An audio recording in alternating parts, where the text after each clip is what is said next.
Oke, ada cerita yang terkenal sekali, saya ambil lukisannya itu. Jadi Diogenes ini bukan ndak ada kesempatan, dia sering ditemui oleh Alexander the Great. Satu ketika Alexander ini datang ke tongnya itu, Diogenes, kamu minta apa? Kekayaan, kekuasaan, jabatan, wis milio tak kasih saat ini juga. Jawabannya Diogenes apa? Stand a little less between me and the sun. Minggiro sithik, aku butuh sinar matahari.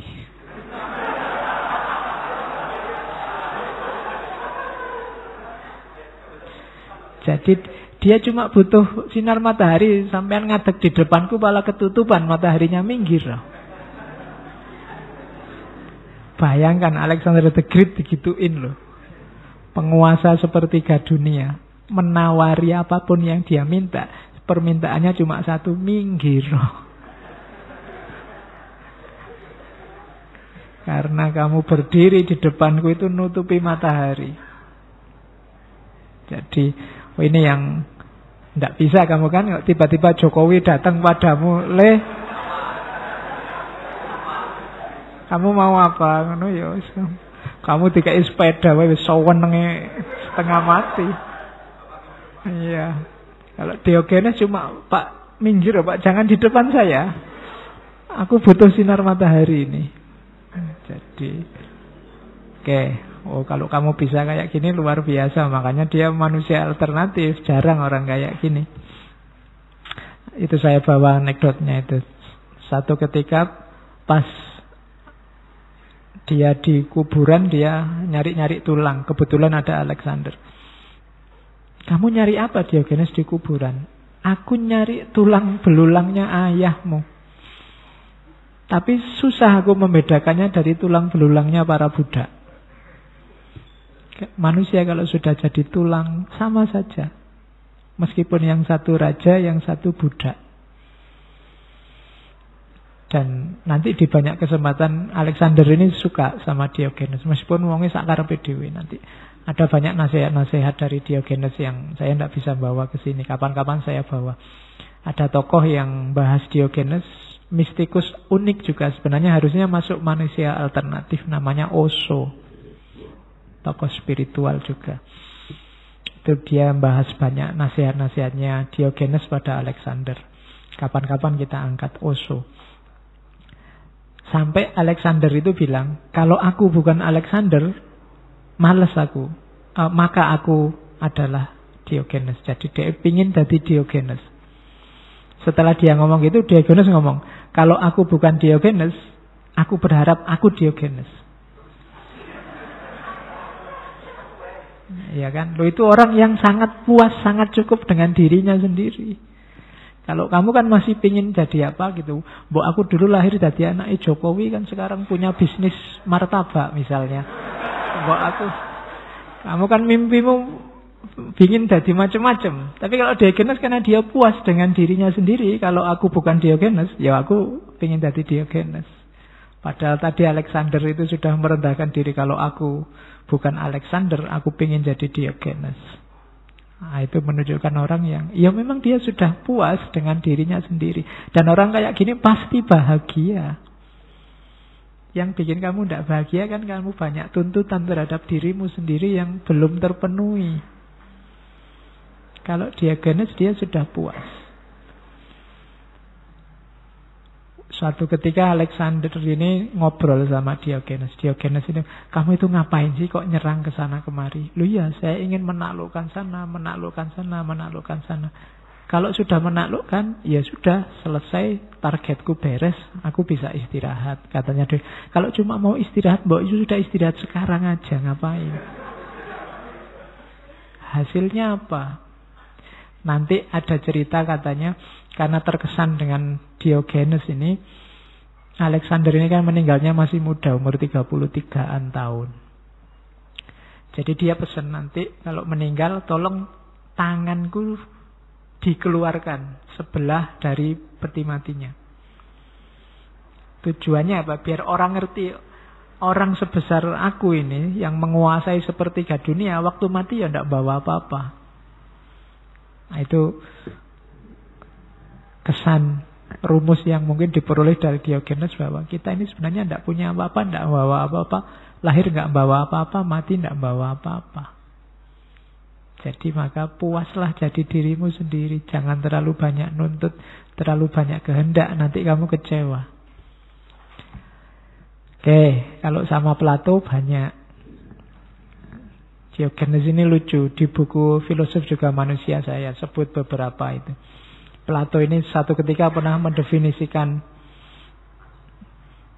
manusia adalah binatang tanpa bulu yang kakinya 2. Diogenes saat dengar itu terus pergi ke belakang nyari ayam terus dicabuti bulunya. Ya. Jadi katanya Diogenes, nah inilah manusianya Plato. Oke. Ini sebenarnya sindiran luar biasa pada situasi hari ini yang namanya teori dan ilmu pengetahuan. Teori itu ya seperti itu. Melihat manusia, dirumuskan versinya. Tapi kalau dicermati lagi, tidak selalu teori itu nyambung dengan realitas. Jadi anekdot itu maunya ke situ. Saya bilang tadi belajar Diogenes itu ya belajar dari kisah hidupnya yang isinya anekdot-anekdot. Dan jangan dikira orang seperti Diogenes itu tidak punya kebanggaan. Tidak punya yang, ya kebanggaan versi dia sendiri. Makanya suatu ketika dia diundang makan sama Plato, ke rumahnya lihat bantal bagus-bagus itu, diinjak-injak sama Diogenes. Wah, inilah kebanggaannya Plato, tak injak-injak sekarang. Katanya Plato sambil senyum, ya, dengan kebanggaan, kesombongan versi Diogenes. Jadi dia punya kebanggaannya sendiri sebagai manusia. Meskipun manusia yang tidak punya apa-apa. Kalau Plato membanggakan bantal-bantalnya yang indah, Diogenes membanggakan kebebasannya untuk menginjak-injak bantal. Nah, makanya katanya Plato, ya dengan kesombongan gaya Diogenes. Oke, ada lagi dialognya Diogenes dengan sesama filosof namanya Aristippos. Aristippos ini penjilatnya raja. Satu ketika Aristippos ini lihat Diogenes makan ubi yang tidak enak. Jadi sayur-sayuran yang tidak enak. Katanya Aristippos, kalau kamu mau belajar mengabdi pada raja, kamu tidak perlu makan sampah seperti itu. Dijawab oleh Diogenes sebaliknya, harusnya kamu belajar makan sampah seperti ini biar kamu tidak harus menjilat raja. Jadi dibalik oleh Diogenes. Kenapa? Jauh lebih mulia makan ubi daripada menjilat raja. Jadi daripada kamu latihan menjilat, mending latihan makan ubi. Daripada kamu latihan menjilat, mending latihan hidup susah. Nah, itu rumus dari Diogenes. Tidak sembarangan orang bisa kayak gini. Itulah. Itu kalau mahasiswa analog dengan daripada kamu nyontek, mending tidak lulus. Kenapa? Karena nilainya jauh. Mending kamu latihan sabar tidak lulus-lulus daripada curang, mendekati dosen, dan macam-macam. Jadi sudahlah, latihan saja hidup susah daripada mengkhianati prinsip-prinsip yang kamu anggap baik dan benar. Nah, itu nasihatnya Diogenes pada Aristippos. Satu ketika ditanya Diogenes, kamu itu kok ngemis terus, tujuannya apa sih? Katanya sudah cukup dengan dirinya sendiri, kok masih minta-minta? Loh enggak, aku minta-minta itu untuk ngajari orang. Ngajarin apa? Ngajarin orang biar murah hati. Ya. Ya. Jadi murah hati gimana? Katanya enggak, untuk ngajari orang, untuk menunjukkan gimana caranya membelanjakan uang yang baik. Jadi kalau kamu dilatih sedekah, dilatih memberi, itu kan ya ngajari. Yang butuh bukan yang kamu beri, tapi kamu yang memberi. Kalau kamu sedekah, kalau kamu membantu orang, coba kamu renungi yang benar. Itu jangan-jangan yang butuh bukan orang yang kamu bantu, tapi kamu yang bantu. Untuk kepentingan apa? Jiwamu, pertumbuhan moralmu. Diogenes nggak ada yang ngasih, nggak masalah. Dia sudah terlatih hidup sengsara. Tapi orang yang ngasih dapat pelajaran murah hati. Ini koyone lucu, memang gayanya Diogenes lucu, tapi maknanya dalam. Kamu ndak bantu Lombok, itu ndak masalah. Yang bantu sudah banyak. Mungkin orang sana jauh lebih kuat daripada perkiraanmu. Tapi yang butuh itu dirimu dan jiwamu, kelembutan hatimu. Kamu butuh itu. Wong yo paling nyumbang kamu berapa, tapi yang dibutuhkan keikhlasanmu. Ndak gampang orang bisa ikhlas membantu. Nah itu, maka dari anekdot ini ada pelajaran luar biasa. Jangan-jangan kalau kita membantu orang, menolong orang, itu yang butuh bukan yang ditolong, tapi kamu yang menolong. Manfaatnya lebih besar, justru engkau yang dapat. Makanya Al-Quran mengibaratkannya, kalau kamu sedekah berapa? 100, kamu bisa dapat 700. Karena manfaat yang kamu keluarkan itu jauh lebih besar daripada nanti hasilnya yang kamu peroleh. Nah itu nasihat versi Diogenes. Guyonannya punya makna dalam. Ini juga perlu diingatkan oleh Diogenes. Satu ketika Diogenes ini ceramah, isinya bagus-bagus, tapi tidak ada yang dengerin. Akhirnya dia nyopot baju, nyanyi-nyanyi, sweet-sweet, orang datang semua. Sambil bersiul-siul, orang datang semua. Begitu orang datang, Diogenes berhenti terus ngomong, kalian ini orang-orang idiot. Kalian tidak tertarik ada orang ngomong tentang kebijaksanaan, tentang hikmah, tapi kalian segera datang kalau lihat ada penampilan-penampilan yang konyol. Oh, itu anekdot ini bisa kalian pakai untuk TV dan yang sejenisnya. Itu kan kayak ceritanya orang adzan subuh tidak ada yang datang-datang. Ditunggu lama nggak ada yang datang-datang. Akhirnya nyanyi aja di masjid. Begitu nyanyi orang kampung datang semua. Itu sama kayak Diogenes ini. Kalian ini orang-orang idiot semua. Dikasih yang enak-enak, yang baik-baik tidak datang.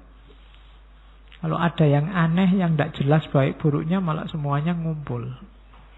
Nah, itu kebijaksanaan dan kekonyolan. Ada lagi yang katanya Diogenes, suatu ketika dia ditanya orang, Diogenes, apa bedanya hidup dan mati? Tidak ada bedanya. Loh, kalau nggak ada bedanya, kamu kok milih hidup, ayo? Ya karena tidak ada bedanya itu.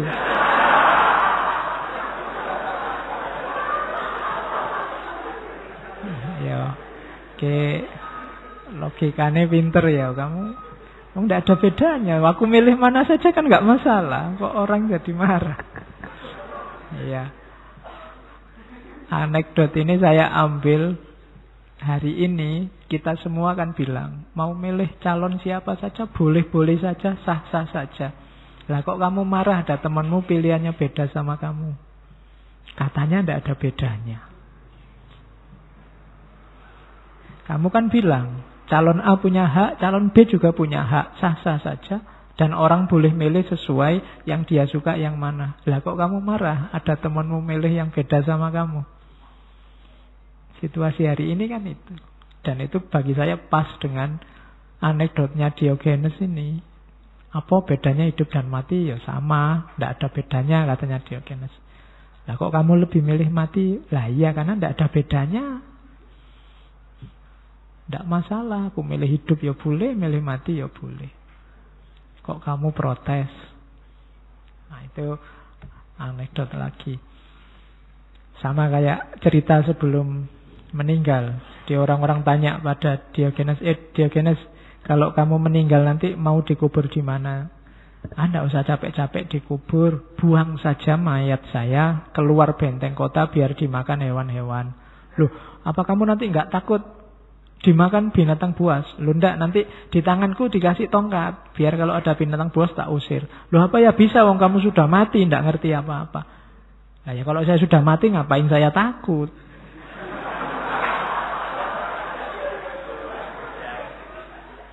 Lah sudah mati ndak sadar ya ngapain? Lah kok ditanyain apa ndak takut? Yo. Jadi kayak ngomongnya kayak gini, Diogenes, jadi lucu, jengkeli, tapi ada rahasianya. Ada hikmahnya. Sampai tadi di cover paling awal itu kan itu patungnya Diogenes di kota Sinop yang jejer anjing, terus di atasnya ada tongnya, berdiri di atas tongnya. Oke. Saya bawa juga peribahasa yang sumbernya Diogenes. Beberapa sering kita pakai tapi kita tidak tahu sumbernya dari mana, ternyata dari Diogenes. Yang pertama, manusia adalah binatang paling cerdas tapi sekaligus paling tolol. Itu kalau bahasanya Al-Quran mungkin manusia itu ahsanu takwim, tapi kadang-kadang juga asfala safilin. Jadi yang paling konyol di alam semesta ini manusia. Meskipun manusia juga sebenarnya yang paling cerdas. Nah itu sindirannya Diogenes. Yang kedua, kita punya 2 telinga dan 1 mulut, sehingga kita bisa mendengar lebih banyak dan bicara lebih sedikit, harusnya. Kalau ini sering dipakai orang ya. Karena telinga 2, mulut 1, harusnya kita ngomong dan mendengarkan itu lebih banyak mendengarkan. Kecuali pas ngaji ini. Kalau pakai rumus ini, saya harus lebih banyak mendengarkan. Saya tidak jadi ngomong, akhirnya ngajinya tidak jadi. Maksudnya dalam hidup sehari-hari konkretnya, kita harus, kalau ditarik-tarik lebih luas, kita harus lebih mau memahami orang lain dibandingkan memaksakan pandangan kita pada orang lain. Sumbernya ketentraman itu ada di mendengarkan. Kesediaan kita untuk memahami orang lain bukan dalam kekuatan kita, kemauan kita untuk meyakinkan orang lain tentang kebenaran kita. Itu nama lainnya itu. Biasanya mendengarkan ini seolah-olah simpel tapi berat. Kalau ada temanmu curhat baru ngomong berapa kata aja kan kamu kesusu, selak pingin menasehati, selak pingin ngasih fatwa. Padahal mungkin dia cuma ingin didengarkan. Tidak butuh banyak nasihat. Kalau sekedar nasihat mungkin dia sudah ngerti lah. Hanya saja kita biasanya gatel, ingin segera ngasih nasihat. Yang ketiga ini bagus. Tidak ada orang yang dapat tersakiti kecuali oleh dirinya sendiri. Kalau engkau nggak mengizinkan, kamu tidak akan sakit hati oleh apapun. Yang membuat sakit itu dirimu sendiri. Pak, dia maki-maki saya. Iya, tapi kalau kamu tidak mengizinkan dirimu tersakiti oleh kata-kata makian itu, ya kamu tidak sakit. Saya diputus ya Pak, tidak ada alasan apa-apa, tiba-tiba aku ditinggal misalnya. Kan patah hati. Iya, tapi kalau kamu tidak mengizinkan dirimu patah hati, ya kamu tidak patah. Wong ditinggal itu kan ya alternatifnya banyak. Kamu merasa patah, nangis karena kamu merasa bahwa dia satu-satunya, dia mendalam masa depanmu gimana, bisa begitu. Tapi kalau kamu membacanya, alhamdulillah dia pergi, aku bisa cari lagi dan seterusnya, kan enggak jadi nangis. Tinggal caramu membaca. Ada orang tadi di lampu merah, lampu masih merah, baru hijau sudah ngebel, tin. Itu kan bikin kamu marah. Kenapa kamu marah? Karena kamu membaca dia sedang nyusu-nyusu dirimu. Coba kamu membacanya jangan nyusu-nyusu. Wah, dia sayang sekali padaku, baru hijau aja diingetin aku. Loh, kalau kamu membacanya gitu kan kamu nggak jadi marah. Jadi yang bisa membuatmu terluka hanya dirimu sendiri, bukan orang lain. Maka kalau nggak mau terluka, ya jangan izinkan dirimu terluka. Simple. Kalau pakai rumusnya Diogenes, sesimpel itu. Jangan bikin ruwet. Atau ya Pak, kan manusiawi Pak, sekali-sekali terluka. Iya sih manusiawi. Ya kasih durasi waktu aja. Wahai diriku, ku izinkan kamu mangkel, marah, kecewa, cuma waktunya sehari aja ya. Besok sudah ndak apa-apa. Dan itu pasti bisa. Patah hati, nangis-nangis bolehlah, tapi 2 hari aja, setelah itu ganti. Kan bisa. Kalau kamu mau. Cuma kadang-kadang kita ini kan suka berlarut-larut. Kalau sudah suka berlarut-larut. Kalau sudah benci berlarut-larut. Senang berlarut-larut, sakit diingat-ingat terus.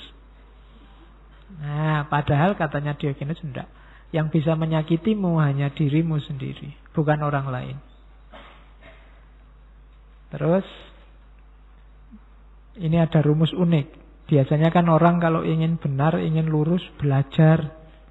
Atau baca buku, atau ikuti orang baik. Katanya Diogenes enggak. Kalau engkau ingin selalu dalam kebaikan, pilih salah satu, punya sahabat yang baik atau punya musuh yang dalam. Pokoknya musuh yang serius.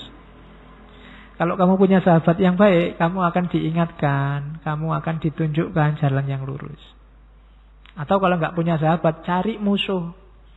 Musuh yang paling keras.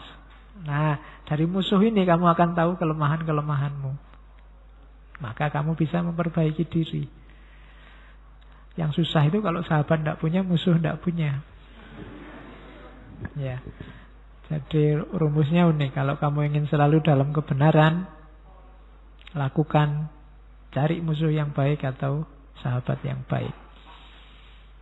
Yang kelima ini tidak enak. Filosof dan anjing, dua-duanya sama. Melakukan yang terbaik tapi imbalannya paling sedikit. Filosof itu menyumbangkan banyak pikiran besar, gagasan-gagasan luar biasa pada dunia. Tapi imbalannya tidak terlalu besar. Sama kayak anjing. Anjing itu setianya luar biasa, sama tuannya, bantuannya banyak, ya. Balasannya juga tidak besar. Maka katanya Sokrates, filosof dan anjing melakukan yang terbaik dan mendapatkan balasan yang paling sedikit. Kalimat terakhir itu bagus. Bukannya aku gila, hanya saja isi kepalaku berbeda dengan isi kepalamu. Jadi kalau itu tadi kan dia mikir aneh-aneh. Terus wah ini dasar orang gila, Diogenes itu enggak. Aku itu enggak gila, cuma isi kepala kita berbeda. Kalau kamu punya rumus ini, kamu tidak akan mudah kecewa dengan orang yang beda pandangan, beda perspektif, mungkin beda keyakinan dengan dirimu. Dasar orang sesat, enggak. Dia enggak sesat, cuma isi kepalanya berbeda. Jadi biar kamu tidak gampang nuduh orang lain. Yo, kenapa kok dia isi kepalanya begitu? Sejarahnya yang membentuk beda dengan sejarah terbentuknya isi kepala kita. Kita jadi semacam ini, itu sesuai sejarah kita. Dia jadi semacam itu sesuai sejarahnya. Maka bukannya aku gila, hanya saja isi kepalaku beda dengan isi kepalamu. Oke, terakhir saya bawa sedikit bedanya sinisisme dulu dan sinisisme sekarang. Jadi hari ini kan banyak orang-orang sinis. Kalau diajak ngomong menyakitkan. Cuma kualitasnya jauh antara sinis dulu dan sinis sekarang. Itu saya ambil dari tulisannya John Christian Lawson. Cynicism then and now. Kalau sinisisme dulu kayak Diogenes tadi. Hidup sederhana, asketis, mengganggu kemapanan tapi kritis. Itu dulu. Kalau sekarang kebanyakan sinisisme itu immoral, egois, dan hipokrit. Immoral itu ya tujuannya hanya menyakiti orang lain, hasilnya hanya rasa sakit. Egois untuk kepentingannya sendiri, dan hipokrit kayak orang sofis tadi. Hipokrit itu bahasa agamanya munafik. Yang diomongkan apa, sebenarnya kebenaran yang dia yakini apa, dan kenyataannya apa. Itu bedanya sinisisme dulu dan sinisisme sekarang. Kalau sinisisme dulu menyenangkan, karena retorikanya pakai humor. Ngomongnya santai. Meskipun penuh hikmah. Kalau retorisme sekarang hanya satir. Hanya mencela. Hanya ngomong jelek. Tidak ada isinya. Selain menjatuhkan yang dibenci. Itu sinisisme sekarang. Atau yang disebut sinis hari ini. Kalau dulu yang diomongkan sinisisme itu levelnya level perilaku. Dia ngomong yang sudah dijalani, sama. Tidak hipokrit. Kalau sekarang level konsep. Jadi level pemikiran. Ngomongnya tinggi-tinggi, luar biasa, tapi nanti selesai ngomong ya kembali kayak biasanya. Kayak di TV-TV itu waktu debat kayak ya oh, nanti selesai debat ya salaman. Ketawa-ketawa bareng. Kita yang di bawah masih mangkel, masih gegeran. Itu sinisisme sekarang, level pemikiran dan level konsep. Kalau dulu apa adanya, belak-belakan, menyenangkan dan menghibur. Kalau sekarang serius dan menyakitkan. Itu gambaran teori bedanya sinisisme dulu dan sinisisme sekarang. Kita butuh orang-orang seperti Diogenes ini untuk membangunkan kita. Karena dalam hidup kita selalu sering tenggelam oleh kerumunan, oleh logika umum, benar salahnya orang banyak. Orang-orang alternatif ini manfaatnya untuk hidup kita apa? Menunjukkan bahwa yang dianggap kebenaran oleh orang banyak itu tidak selalu kebenaran. Itu gunanya kita punya Diogenes. Saya tidak tahu di Indonesia ada atau enggak orang-orang semacam ini. Yang tidak cuma ngomongnya tapi gaya hidupnya juga sekaligus konsisten. Ketika omongan dan gaya hidupnya konsisten, dia ngomong apapun orang percaya. Makanya Diogenes ini seuraan apapun dia, orang sayang. Kalau ada yang mengganggu Diogenes, itu masyarakat kota melindunginya. Di Athena zaman itu. Nah, itu saya tidak tahu di antara sekian yang hadir ini mungkin salah satu bisa jadi Diogenes yang baru. Salah satunya nanti jadi Sokrates. Salah satunya jadi Plato, kan luar biasa. Siapa kita?